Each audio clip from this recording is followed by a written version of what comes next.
እንግዲህ በድንገት ፍቅረኛ አገኘው ማለት ነው። እንግዲህ የኔ ፍቅረኛቸው መታለች። ወይ ጉድ! ታለም ደግሞ አበደች። እንግዲህ የይዛና እናት ለምን ሲባል ምንድን ነው ችግሩ አለች። እንግዲህ ይዙና ትንሿዬም እንደዚህ በመተቃቀፍ የመቅደስና የጆሲ ደም እንግዲህ ኦቨር ነው ማለት ነው። ምንም ማድረግ አይቻልም። እነሱ ፍቅራቸውን አድሰዋል። ማንም ሰው በመሀላቸው ባይገባ ጥሩ ነው። እንደ አረግዬ አይነት ደግሞ ሰው ቢኖር ጥሩ ነው ማለት ነው። የሆነት የሴት ጓደኛ እንደዚህ አይነት ብዛው የሴት ጓደኛ መጠፋበት ዘመን። እናም እንግዲህ የአብዬ ማለት ነው ሴትይቱን እቺ ገፊ ባሎቿን ገፍታ ገፍታ የጨረሰች ደግሞ ወደ አንተ መጣች። ምን አባቷ ፈልጋ ነው ባሎቿን? እንዴ እሷ ምን አረገች ታለ? እድላቸውን የደፋቸው ባሎቿን እሷ ነች እንዴ? አላቤ አብዬ ምን ሆነሃል? ምን ሆንኩ እንዴ? ምን ሆንኩት ነገር አለ?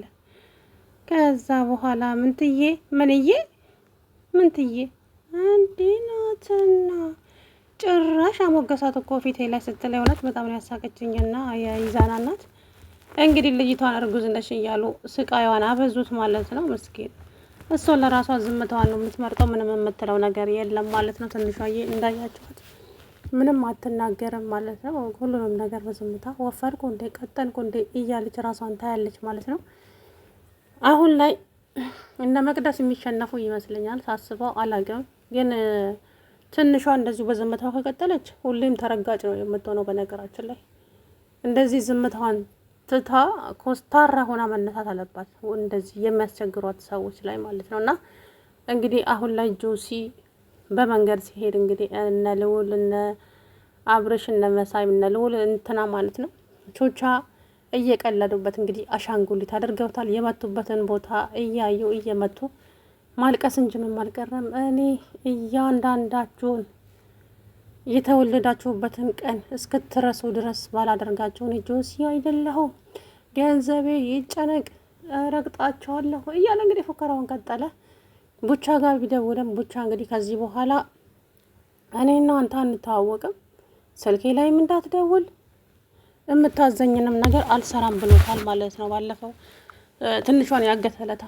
ስለዚህ አሁን ትናንትና አሁን እንደው ቡቻ በዚህ ሰዓት ስልክ ታጠፋለህ? ምን አይነት የማይረባ ልጅ ነው? የት አባቱ ሄዶ ነው ስልክ የዘጋው? እያለ እንግዲህ ጭንቅ ላይ ነው ማለት ነው ጆሲ በግድ እንግዲህ ረፈጣሪ። የጆሲ አይነት ደግሞ እንደው አንድ ሰው አላፈቅረም ካለ ለዛው ሰው የምታፈቅረው ሰው እያለ ከዛ ሰው ለመንጠቅ የሚያደርጉት ጥረት። ሆኖም እንደው ልጅቷ ጆሲ አሸንፎ እንኳን ቢወስዳት እሷ ጋር ምንም አይነት ፍቅር የለም። እሷ የምታፈቅረው ኢዛናን ብቻ ነው። እና ከሰው ፍቅር ነጥቆ የራስ ለማድረግ ራስ ወዳድነት ይባላል። ለማንኛውም ብቻ አስቀውኛል ትላንትና። በተለይ ቹቻ የድራማው ድምቀት ማለት ኧረ ወይኔ እንዴት እንደሚያስቀኝ አትጠይቁኝና በጣም ነው የሚያስቀኝ። ቹቻ እንግዲህ የተደረገውን በሙሉ እንደ ፊልም እያስታወሰ እያየ ነው ማለት ነው። ጆሲ እንግዲህ እንደ ወንድ ቀበቶውን አውልቆ ምን ልታደርጋት ነው? ወንድ ከሆንክ ከኛ ጋር አግጠም፣ ቀበቶውን ሲያወልቅ የሆነ ነገር ሊያደርጋት ነው ብለው ነበረ። ያን ያክል እኔ የወረድኩ ዝቃጭ መስላችኋለሁ እንዴ ስታዩ? ምን አይነት እንደው አንኮላ ብቻ ናቸው አለ ጆሲ። እመነኝ ዛሬ እንደዚህ ያደረግክ አይደለ? እኔ መሳይ አይደለሁም። እንደ አሻንጉሊት ጥባጥቤ ካልተጫወትኩብህ ወንድ ከሆንክ ትገጥመኛለህ አለው። ከዛ በኋላ እንግዲህ ቀበቶ አውልቆ እነሱን ሲያስፈራራቸው እነሱ ዱብ አሉበት እነ ልውል ብቻ ሰው አልፏል። አሁን ትናንትና ደግሞ እንግዲህ እታለምና እቺ ትነበብ ሴትይቱ እንግዲህ ባሎቿን ደፍታ ጨርሳለች። አንድ አይደለም 2-3 ባሎችን ነው የገደለችው ማለት ነው። አሁን ደግሞ እንግዲህ ወደ አብዬ ጠጋ ማለት ጀምራለች ማለት ነው። እታለም ደግሞ ለቤት እያለሁ አንተ እቺ ሴትዮ ጋር መጠጋት የለብህም። አብዬ ምን እየሆንኩ ነው? ምን ሆንኩ? ታለም አንቺ ራስሽ ምን እየሆንሽ ነው? ታለም ምን ያደረኩት ነገር አለ? እንዲህ ናትና እያለች እንግዲህ ታለም ከዛ ሚዛናና ትንሿዬ ክችን ውስጥ ነበሩ። እነሱም ያወሩትን ነገር እየሰማች ሴትይቱ ጉድ አለችና እልልታዋን ቤቷን ቅልጥ አደረገችው። ምንድን ነው እናንተ ብትደብቁኝም የማይደብቀው ጆሮዬ ነገረኛ። ልጅሽ የልጅ ሊያሳይች ነው፣ አያት ልትሆኝ ነው እኮ አብዬ። አላልኩህም? አላምን ብለኸኝ ነው እንጂ ወይ ፈጣሪ። እንደው እስቲ ታግሺ፣ መጀመሪያ ከልጆቹ እንስማ። እንደው የተወራውን እናውቆ ለይታችሁ እንኳን አልሰማችሁም እናንተ ብቻ። አረ እንደው ምን ይሻላችኋል? አላብዬ እውነት ግራ ጋብተውታል ሴቶቹ። ጭራሽ ተጨምራለታለች እንግዲህ አረግና ታለምም ደግሞ ያው ቶሚና ጄሪ ናቸው። አረግ ወይኔ እንዴት ነው የምትመቸኝ የሆኑት እንግዲህ ትናንትና ቾቻዬን ዘንቢል አሸክመውት ወይኔ ጉዴ እንዴት እንደሳቀኝ እሱ ልጅ በጣም ነው ያስቀኝ እውነት። ልውል ደግሞ እንግዲህ እዩ ከምሯ ከልቧ ይቅርታ ያደረገችለት ይቅርታ የጠየቀችው መስሎት ምስኪን ነፈር ወደ በፊት ፍቅሩ ሊመለስ ነው። እሷ ግን የሆነ ያቀደችው ነገር አለና ጆሲ በጣም እየዛተብኝ ነው። ጆሲ እንደዚህ እስኪ ወንድ ከሆነ ይንካሽ እኔ ያለውልሽ እውነት አለች ከንፈሯን እያሽሟጠጠች። ያሁን ደግሞ ያሰበችው ነገር አለ።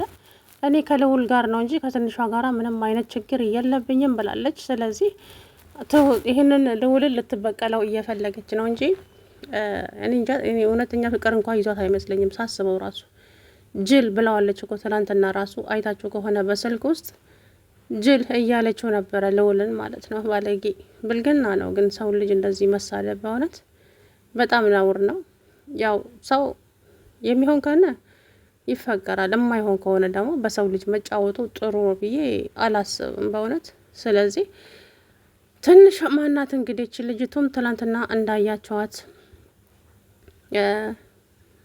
ጅል ሰራልሃለሁ ገና መቻየህና ጭራሽ እንደዛ እያለች እየዛተችበት ነበረና አንቺ ግን ይሄ ሁሉ ሰይጣንነት ከየት የመጣ ነው?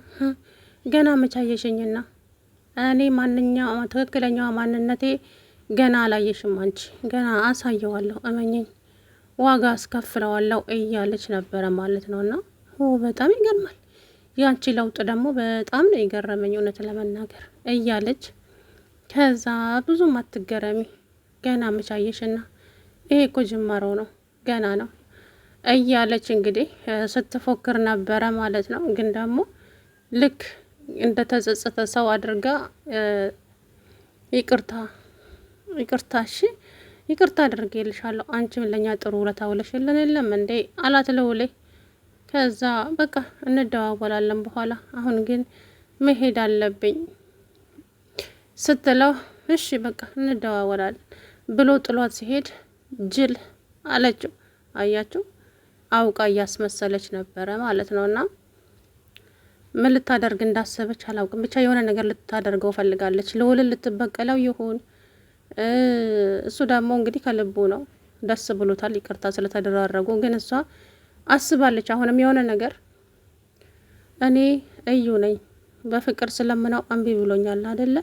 ስለዚህ አሳየዋለሁ ምን እንደሚመጣ፣ ከዛ ማንነቴ ማን እንደሆነ አስረግጦ ያውቃል እያለች ነበረ ማለት ነው። አንቺ ግን ትገርሚያለሽ በእውነት ቶኔ የባሽ አይደለሽም እንዴ እያለች ወይዘሪት ከዛም እዩን የሆነ ነገር አድርጊያት እሷ ናት የጠቆመችብን እያለ ሲል እሷ ግን እዩ ጋር መታ ተጠንቀቂ ጆሲ በጣም እየዛተብሽ ነው አለቻት። ታየው እሱ ምላስ ብቻ ነው አለች እንግዲህ። ከዛም ልውል ጋር ሄደችና ልውል እንዴት ነሽ? አዩ በእናት ቅድም የሆነ ሰው ልኮብኝ በታይ ሊያስደበድበኝ ነበረ ጆሲ፣ በጣም ፈርቻለሁ ትምህርት ቤት ለመሄድ።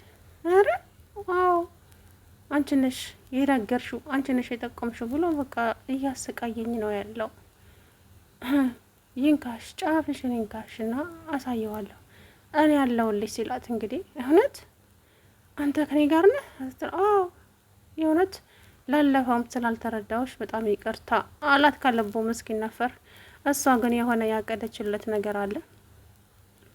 እንደዛው እያታለለችው እንግዲህ ይቀጥላል ወይ መቅደስም እንግዲህ በቂ ብር ከጆሲ ትቀበልና ጓደኛ ማቾቹን እርስ በርስ ልታጣላቸውና ልታለያያቸው ነው ሀሳቧ ማለት ነው። የሰይጣን ስራ እኮ ነው እየሰሩ ያሉት። በፈጣሪ ምን አይነት ነች ግን መቅደስ። እንደው ከተሰጣት ገጸ ባህሪ ውጪ ራሱ ባህሪዋ እንደዚህ ሳትነቀርም ብዬ አስባለሁ። እውነት ቤት ውስጥ ራሱ ወይኔ ጎዴ ስትቆጣ እኮ ስራ ሁሉ ነው የሚቆሙና ትንሿም ጸባዩዋ ይሄ ላይሆን ይችላል ቤት ውስጥ ራሱ ማለት ነው። በነገራችን ላይ የተሰጣት ገጸ ባህሪ ነው። ዝም ብለህ ሁሉን ነገር በዝምታ እንድታሳልፍ እንድታለቅስ የተሰጣት ገጸ ባህሪ ነው እንጂ ማንነቷ ይሄ ላይሆን ይችላል እና ትንሽ ጸባዩን ብታስተካከል ማለት ይሄ ጸባዩ ስላችሁ ቆንጆ ነች፣ ጥሩ ጸባይ ነው ያላት። ግን ዝምታዋን እንደዚህ ይሄ ዝምታዋ የማንም መጫወቻ ነው የሚያደርጋት። ማንም ሰው ነው እየመጣ አፉን የሚከፍትባት። ስለዚህ ይሄ ከመሆኑ ኮስተር ብላ እያንዳንዱን እንግዲህ ዋጋቸውን ብታሳያቸው ማንም አጠገቧ አይደርስም ማለት ነው። ብቻ አይቀርም መለወጧ። ለማንኛውም ጆሲን እንግዲህ አፈር ከድሜ ቀላቅለውታል። በጣም ተናዷል። ሰራላችኋለሁ፣ እገላችኋለሁ እያለ ፉከራውን ቀጥሏል ማለት ነው። ጆሲ እንዴት እንደሚያስቀኝ እኮ ጆሲ ምስኪን እኮ ነው የእውነት። ኧረ እንደ ወዲያቴ። ለማንኛውም እንግዲህ ምንም ማድረግ አይቻልም። ትንሿዬና ኢዛናም አንድ ላይ ናቸው። ሰላም እና የተከበራችሁ ቻናል የቤተሰቦች እንዴት ናችሁ? አለሁ ደህና ነኝ። እንግዲህ የአብዬ ፍቅረኛቸው መጣች ማለት ነው። በጣም ደስ ብሏቸዋል። እቺ ባሏን ገፍታ የጨረሰች አንተንም ልትደፋ እኮ ነው የመጣቸው አለች ታለም። እሱ በድሎ ነው የሞተው።